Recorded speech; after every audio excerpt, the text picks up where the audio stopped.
They thought they were alone, but someone was watching. And when the truth finally came to light, it was far more horrifying than they could have imagined. The storm knocked out the power an hour ago, inside the isolated mountain cabin, for friends huddled around a flickering candle.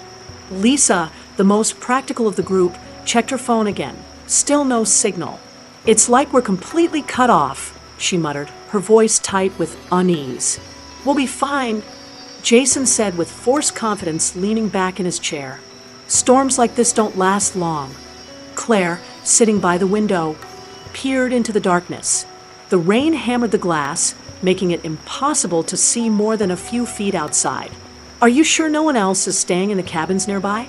"I thought I saw light earlier," she said, her voice trembling. "Nah," Ryan replied, chuckling nervously. "The ranger said we're the only ones up here for the weekend." Lisa frowned, then explained this.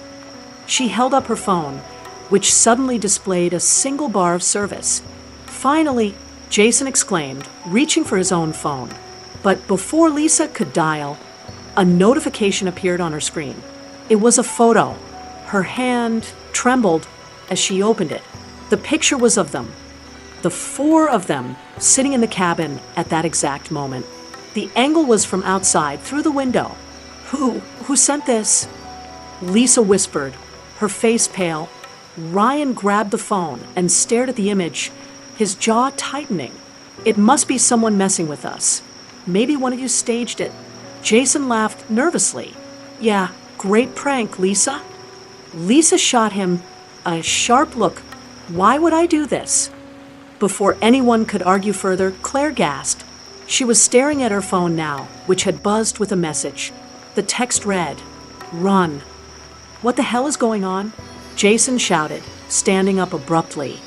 He grabbed a flashlight and marched toward the door. "If someone's out there, I'll deal with them." "Don't!" Lisa hissed, grabbing his arm, but Jason ignored her and stepped outside. The rain drenched him instantly. He swept the flashlight across the woods, its beam struggling against the storm. "Who's out there?" he yelled. Silence. Suddenly, the flashlight flickered and went out. Jason swore and stepped back toward the cabin, but stopped when he heard it.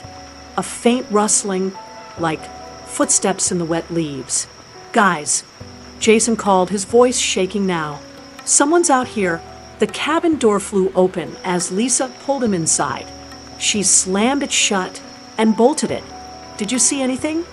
Jason shook his head, dripping water onto the floor. "No, but I swear I heard footsteps." Claire's phone buzzed again. She hesitated before looking. Her eyes widened, and she dropped the phone as if it had burned her. Lisa picked it up and read the new message aloud. "The door won't stop me." At that moment, the candle went out. In total darkness, their breathing was the only sound. Then, a creak echoed from the far corner of the room. "Who's there?" Lisa demanded, her voice cracking. No response. Jason fumbled for his flashlight, but when he switched it on, it wasn't the corner that lit up.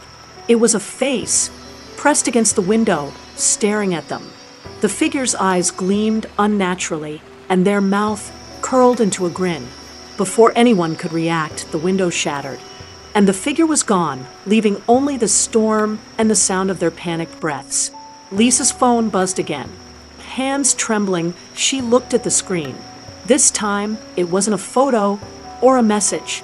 It was a live video feed. The camera was moving through the cabin, their cabin, but no one was holding it. The video stopped at the door to the small bedroom. Slowly, the door creaked open on the screen.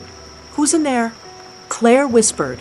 They turned to face the bedroom door, paralyzed with fear. It was open,